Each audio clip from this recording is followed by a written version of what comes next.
kita. Kenapa harus gitu? Waduh. Dan saya Lulu. Atun, kembali lagi dengan Solihanita. Kali ini kita akan membahas tentang pengalaman kita pas Sabtu dulu di pesantren. Awal mula kan saya sama Sulma kan udah bahas di HTV buat teman-teman yang nggak tahu part sebelumnya. Jadi saya dan Sulma udah buat tentang pengalaman kita waktu di pesantren. Kenapa sih kita milih pendidikan kita untuk di pesantren? Kalau linknya tadi di sini. Linknya ada di description. Di bawah sini. Di bawah sini. Akhirnya bisa gitu ya. Iya.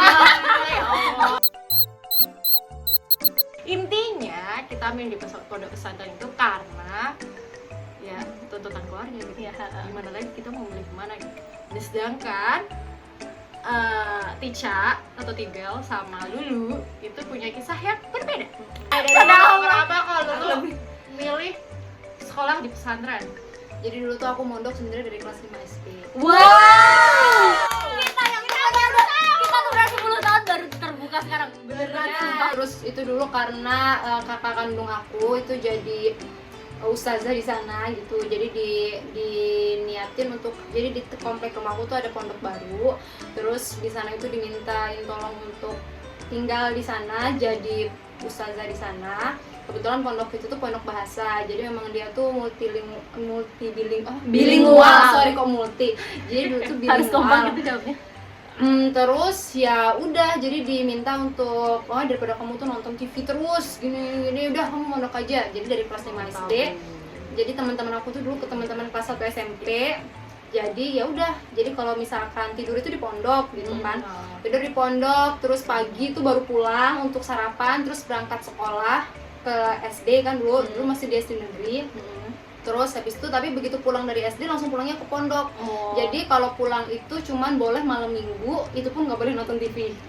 Gitu. Jadi kalau dulu zaman kita nggak tahu Ultraman. waduh, Ya tahu sih. Sailor Moon. Aku dari kita SD dari dulu udah tahu, cuman aku nggak penikmat anime kayak gitu, kartun kayak gitu sebenarnya nggak seberapa. Dulu aku yang paling suka cuman komik. Ya kalau dulu aku pernah bolos dunia buat Cibi pakai kucing. Dia Cibi Maru. Sebenarnya awalnya itu intinya dari paksaan sih. Gitu Dari ya. paksaan ke kakak sebenarnya, lebih ke paksaan kakak. Terus meningkat ke SMP. Jadi dulu aku pernah 1 tahun di sebuah pondok besar, pondok bahasa besar. Apa itu? Tapi nggak betah ceritanya karena ya mereka tuh kan bener-bener ketat, super ketat, sampai makan aja tuh nggak boleh kok yang namanya sepiring berdua. Jangankan sepiring berdua, makan tuh aku nih ngambilin Tica, yang temen aku piring ditumpuk kayak gitu nggak bisa, gitu nggak boleh. Jadi satu orang tuh 1 piring dan nggak boleh bersama-sama karena Disiplin banget ya. disiplin banget. Terus nggak pernah ketemu Cowok. cowok kayak gitu. Nah itu terus nggak betah, akhirnya balik lagi ke pondok dulu waktu aku SD sampai akhirnya dikirim ke Jogja. Pas Alia. Pas ketemu kita Oke. pas Alia. Oke, gitu. Jadi kamu berarti memang pertamanya dipaksa terus Ya. kamu jadi ya berarti duniaku nanti setelah lulus SD pun aku juga mau ke pesantren juga Pasti. gitu. Oh, Karena silsilah keluargaku sih sebenarnya anak-anaknya ibu aku semuanya dari pesantren. oh, gitu. Oke, kalau Ticrut gimana Crut? Tica, Tibel. Banyak banget nama. Fatih Chai, sebut saja dia. Fatih. Kalau aku pertama banget ke pondok itu karena dipaksa juga, tapi dari keluarga sih, bukan dari orang tuanya. Orang tua sih terserah mau di mana kayak gitu, tapi dulu kan aku SMP negeri, terus aku tuh yang suka main banget, suka naik motor. Emang sekarang enggak, Mbak? masih Kembali. itu hobi, 3 tahun. hobi yang tidak bisa dihilangkan. Dulu tuh suka banget motoran sama temen aku kan punya tetangga yang kemana-mana bareng, cewek. Terus dicap sama orang desa tuh nakal karena sering main. Padahal kalau orang tua ngerti aku mainnya tuh kemana kayak gitu, tidak melakukan hal-hal yang aneh. Terus sama orang tua aku sih cuma berisik aja kan, tetangga ngomongin aku. Terus tercetus ide dari tanteku udah dipondokin aja, padahal dari keluarga belum ada yang mondok kecuali Mbah Kakung. Dulu Mbah Kakung pernah mondok. Cuman Setelah itu nggak ada, ibuku, tante-tanteku nggak ada. Jadi pas mau dipondokin pun bingung, aku tuh mau dipondokin di mana? Oh, gitu. Pondokan itu tuh di mana aja? Terus nggak ada, nggak tahu itu. Cari taunya di mana gitu ya. Nggak tahu itu Muhammadiyah, NU, itu kita juga belum paham soal itu. Terus itu pondok, bahkan pondok garis keras apapun itu nggak ngerti. Jadi beneran yang ada info nih pondok di sini, bla bla bla, datengin. Ada info pondok di sini, datengin. Itu dapat infonya dari mana? Tetangga gitu. dari Oh. teman kerjanya orang tuaku ataupun tanteku kayak gitu. Terus akhirnya aku dibawalah ke Gunung Kidul. Itu tanteku kan ada yang jadi guru, terus santri-santrinya pada mau mondok ke sana, terus aku ikut dan aku ngelihatnya udah yang no, nggak mau. Kenapa soalnya? Rosok banget, rosok banget, terus kering, panas, terus yang ya masa aku dari yang Kehidupan yang kayak bebas banget terus ke tempat yang seperti itu anjlok banget kan. Terus aku telepon, aku nggak mau kalau di sini kayak gitu. Terus aku adalah di Jogja diterima, itu padahal yang diterima itu cuma 15 orang dan aku itu termasuk ya karena kayaknya aku dibawa sama tetangganya tanteku. Kalau enggak Jalur dalam ya. Jalur dalam ya. Dalam. Dan zaman dulu masih susah banget masuk di situ. Nggak ada yang 15 orang itu yang beasiswa yang gratis. Jadi aku lewat jalur dalam dapat yang beasiswa. Padahal ngaji aja masih yang pelegak-peleku lah, bahasa Jawanya belum lancar, apa hadis itu nggak ngerti, sama sekali nggak ngerti. Cuma kalau doa-doa keseharian ngerti. Terus ya udah mondok di situ dapat nggak ada 1 tahun aku nggak betah. Terus aku pindah ke Krapi. Oh gitu. Ketemu kita deh. Dan aku dibully. Aku dulu juga pindahan dibully dia. Ntar dulu bahas tentang bully ntar dulu. Oke. Kalau Dibully dia. dibully aku. Jadi Aku juga dibully dia. Bukan. Jahat dia ternyata. jadi gini ya. Jadi di antara kita berempat itu tuh yang paling lama tinggal di Pondok Krapia. Jadi pondok yang menyatukan kita tuh Pondok Pesantren Krapia di Jogja. Jadi saya itu di Krapia udah dari dari MTS, kalau nggak dari SMP. Jadi terus Sulma juga iya dari SMP juga, tapi Sulma itu tuh pindahan. Jadi MTS-nya masuknya rada telat. Masuknya telat gitu. Kalau saya tuh udah dari awal.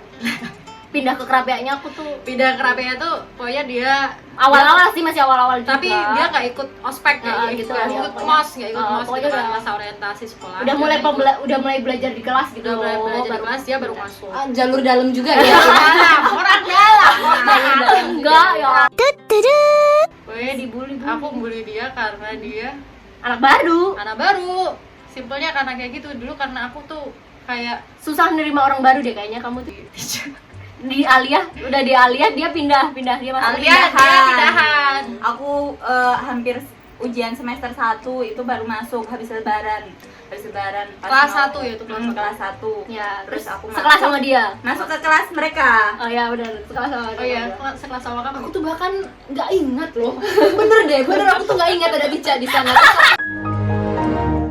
Tapi nyatanya aku bersahabat gitu dengan dia. Nyatanya dia sakit, aku yang ngantar. Gitu. Cuma kan lama-lama. Setelah lulus baru diinget-inget waktu dia sakit kamu yang Kamu nggak ngantar inget dia. Dia yang ngingetin. Oh gitu. Iya. Oh, kalau aku tuh inget banget sama dia karena dia penampilannya paling beda di antara kita. Ya secara dari Ya, pondok Karena yang dia secara dari pondok yang beda dari kita gitu. Beda aliran. Beda aliran juga, dia datang dari pondok yang beda aliran, terus penampilannya yang totally berbeda dengan kita. kita yang gahul Kita yang gahul. gitu.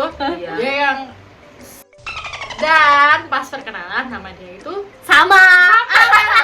makanya aku tuh gak suka sama Dia dia. itu Tika, aku itu Tica. Tapi dia kan dipanggilnya Tika tapi juga. dipanggilnya kamu Tika juga. Iya, kalau di rumah dipanggilnya Tika. Terus kan ibuku nganter aku ke Oke, pondok gitu. waktu itu. Terus dikenalin sama Oh bener-bener bully dia kok. Gak bully sih. Cuman dia tuh dari mukanya udah gak suka gitu loh. Aku tuh model bulinya gak bully. Oh, kamu tuh Enggak. enggak, tapi aku tuh model bulinya ki Muka gak suka, Muka terus nggak suka. gak mau deket-deket, Terus nggak mau deket-deket gak mau gitu. ngobrol gitu. Curhat saya. ya anak pesantren gitu loh. Aku masuk jadi anak baru. terus kok tiba-tiba dibully. Kok masuk tiba-tiba mas, diasikin iya, orang gitu ya? kok nggak tahu dikasih kelasnya aja enggak. Terus aku udah mana aku asramanya dibedain sendiri sama teman-temannya kan. Soalnya kan kamu ngafalin. Enggak. Ngaji Quran sama yang Ngaji kitab. ngaji kitab itu tuh asramanya beda dan dia tuh asramanya beda, jadi kita taunya dia ya fokusnya ngaji Quran. Nah, aku yang fokus ngaji Quran gitu. Terus mana orang ngaji Quran itu pulangnya ngaji itu pasti siang, mepet sekolah, mepet jam 7. Udah keburu-buru tuh. Sekolahanku mana ya? Kok nggak ada yang nunggu Ngasih saya tahu. atau gimana Nggak gitu. ikut apel ya? Akhirnya ada 2 orang yang telat. Ngasih Terus tahu kelas. aku nanya, kelasnya mana? Kayak gitu, yuk bareng kayak gitu, bareng. Terus Siapa itu dulu? Anir sama Ila. Ya Allah, baik banget sih mereka. Iya, akhirnya mereka memang Emang anak baik ya. Emang anak baik berarti gak kayak aku. terus dikasihlah aku di kelas C karena ada teman SMP ku itu yang di situ. Aku nggak kedapatan kursi, terus Orang nggak juga ada kosong. orang yang mau gimana kayak nyariin Ya. aku kursi kayak apa Menyambutmu sih ini gitu duduk? nggak ada ya? Nggak ada. Terus aku berdiri di belakang pojokan berdiri. Ya Allah, beneran. Terus aku yang apa-apaan sih ini, aku keluar aja lah dari pondok sini. Ya Allah, tapi akhirnya kamu bisa bertahan gimana, Cak? Terus yang ngasih tempat aku duduk itu si Tata Itma sama Eis. Oh, ya anak Padahal baik. dia itu Iya, Teh. teh. Terus kamu anak baru. Mereka guys yang ngajak aku ngobrol. Secara aku gini, Tika kenapa bully? Karena dia tuh udah merasa alumni MTS juga gitu ya. Jadi siapa dia anak baru? Ya sama kayak gini. Jadi ada rada klarifikasinya. Kita itu kan, aku tuh kan lama di MTS. Aku kan udah 3 dari tahun MTS. dari MTS. Jadi aku udah 3 tahun di situ. Terus habis itu tuh kita anak-anak yang MTS itu tuh diperlakukan berbeda juga sama pondok gitu, sama anak-anak baru. Nah dari situ tuh jadi kayak ada kedongkelan sendiri gitu. Maksudnya pondok tuh baik sih. Maksudnya itu kalau anak-anak yang lama kan udah tahu gimana pondok. Kalau anak-anak baru kan nggak tahu. Nah takutnya anak-anak yang lama itu tuh masih mempengaruhi hal-hal yang nggak baik gitu. Jadi kita tuh Jadi kamu diperlakukannya dianggap sebagai ya berpengaruh merusak. buruk. Jadi kita dikasih perlakuannya beda sama anak baru, niatnya baiknya gitu, tapi kita akhirnya membuktikan bahwa kita tuh nggak seperti itu gitu. Kita digabungin lagi sama kalian, kita endingnya tuh digabungin sama kalian gitu kan, di kelas 2 udah gabung sama kalian. Yang sebelumnya kita enggak. Iya bener. Iya. Jadi aku kayak sama anak-anak baru tuh kayak gitu loh. Apalagi aku baru banget gitu. Aku juga dapat bullying kok, nggak dapat Iya. tapi bedanya aku nggak dapat dari angkatan sih, Angkatan aku beda dapatnya kelas. dari kakak kelas. bukan dia bullyingnya. songong. Karena muka aku settingannya kayak gini, mohon maaf, aku juga nggak tahu ini gimana. Aku dulu sampai dilempar loh. Aku dilempar waktu itu ngantri kamar mandi, dilempar dari lantai 3. Jadi ngantri kamar, mungkin maksudnya bercanda kali ya kakak kelas ini. Maaf mbak, tapi aku sakit hati. Tapi udah tak lupain. Jadi dulu tuh aku ngantri kamar mandi, terus mereka tuh ada yang ngelemparin aku tuh kayak botol apa sih bekas sabun tuh loh, dilempar dari lantai 3 ke bawah. sabun Tapi cair. emang dulu tuh bullying di pondok itu tuh kental banget, senioritas sama itunya tuh senioritas itu tuh emang Iya, kerasa kerasa banget. Dan baru beres itu ketika kita kita udah kelas 3. Iya. Pas ketika kita kelas lulus. Iya bener. kita udah kelas 3 tuh udah Itu bener-bener beres. rombak banget loh. Bener-bener rombak. Soalnya tuh emang angkatan kita, alhamdulillahnya kita tuh merasa kalau senioritas tuh kan nggak penting. Ya, Jadi angkatan kita termasuk angkatan baik-baik. angkatan kita tuh angkatan baik-baik. Waduh, sama seperti itu. Gitu. Terus dulu tuh aku tuh kayak dulu tuh kan di MTS tuh modelnya gedungnya kan gini L. Terus kalau kita lewat itu aku disurai diteriakin gitu. Terus sempat ada Kiri yang bilang bos. sempat ada yang kayak Ini bos. kenapa gitu. Terus aku bayar ya 3 minggu tuh pokoknya sering banget digituin. Terus kenapa sih kok Atika tuh digituin tuh emang kenapa gitu. Katanya juga aku kalau jalan katanya suka tebar pesona. Karena kesana ke siapa? Aku kan nggak tahu aku tebar pesona kayak apa kayak Aku gitu. dulu awal-awal gimana sih? Jadi kalau untuk masalah Soalnya ada yang pendidikan berani sih bully enggak. kamu? Nggak mungkin kan? Oh ada dia. Ada dong jelas. Tapi adab. Anda nggak tahu dia siapa. Langsung. Oh, iya. Kenalkan. Ini Tapi bilang bos. ini cerita dulu ya, cerita dulu kayak gitu, tapi endingnya kita Ya. Bersatu kan satu, nyatanya. alhamdulillah gitu. Jadi ini kasih bukti bahwa bullying itu tuh ada di mana-mana Ya, gitu. nggak cuma di pondok pesantren, nggak cuma di Nggak cuma sekolah di luar, biasa, di pondok tapi di pesantren pesantren juga juga ada. ada. Dan itu nggak bagus ya. Nggak Kalau bagus. kita suka-suka bullying. nggak Ya, bagus. ya kita perlu tekanan juga di sini ya, namanya pondok pesantren itu sekolahan. Sama Jadi, kayak sekolah sama kayak yang ada di luar. Bedanya kita dapat pelajaran agama tambahan sama pelajaran akhlak. Tapi kan kita bersahabat kan? Tapi terus endingnya terus dari kita bersahabat nggak? terus jadi cerita awal-awal mondok kita kayak gitu. Kenapa kita milih mondok di pesantren, terus gimana kisah-kisahnya awal-awalnya kita seperti itu gitu. Dan mondok itu seneng. Kalian Iya. nggak akan pernah menemukan keluarga di luar sana kayak kalian menemukan keluarga di pondok. Asik. Tapi emang kayak gitu awal-awalnya itu kita ngerasa kayak gak betah, terus habis itu gimana sih? Biasa gitu ya, nggak betah awal-awal di pondok Sangat itu. nggak betah. Sangat itu gak biasa. betah, udah hal yang biasa. Paling kita tuh bisa ngerasa kita betah tuh ketika kita emang Udah ketemu keluarga. keluarga gitu. Maksudnya Bener deh. teman-teman Temen yang cocok gitu. Disclaimer, pokoknya ini semua pengalaman pribadi kita ya. Based on Jadi true story. based on true story, jadi dari kita doang. Mungkin dari orang lain itu beda ceritanya. Pasti lebih banyak. Pasti lebih banyak. Dan lebih Pasti lebih. Tapi untung ngajakin mereka ya. Ada Kalau kita warnanya tuh ya. cuma gitu aja Iya, gitu. kita terlalu lempeng tapi ya gimana Ya gitu. udah gitu Ya. aja. Ya, sekian cerita dari kita. Semoga setelah ini kita akan ada cerita-cerita lain dari Soleh Halita Widya. Gitu aja kan ya sebutannya. Soleh Halita. Jadi meskipun soleha tetap harus bisa sosialita gitu. Enggak, maksudnya meskipun kita harus menginikan diri kita berusaha untuk menjadi soleha, tapi kita tuh tetap harus kekinian gitu, maksudnya mengikuti zaman gitu loh. Oke. Jangan Iya dong. jangan Karena pendekatannya juga udah beda. Nanti kita kalau yang kita lucu. terlalu kolot, Iya. nggak bisa diterima sama anak-anak zaman Iya, sekarang. betul. Yang baik diambil, yang jelek ditinggalin. Kalau kalian mau ada request video bahas tentang apa, tolong komen. Jangan lupa subscribe, Like, subscribe. Kalau suka konten kita, jangan lupa di share dan kasih tahu ke teman-teman yang lain. Oke. Biar kita bisa tetap berkonten. Follow IG kita ya.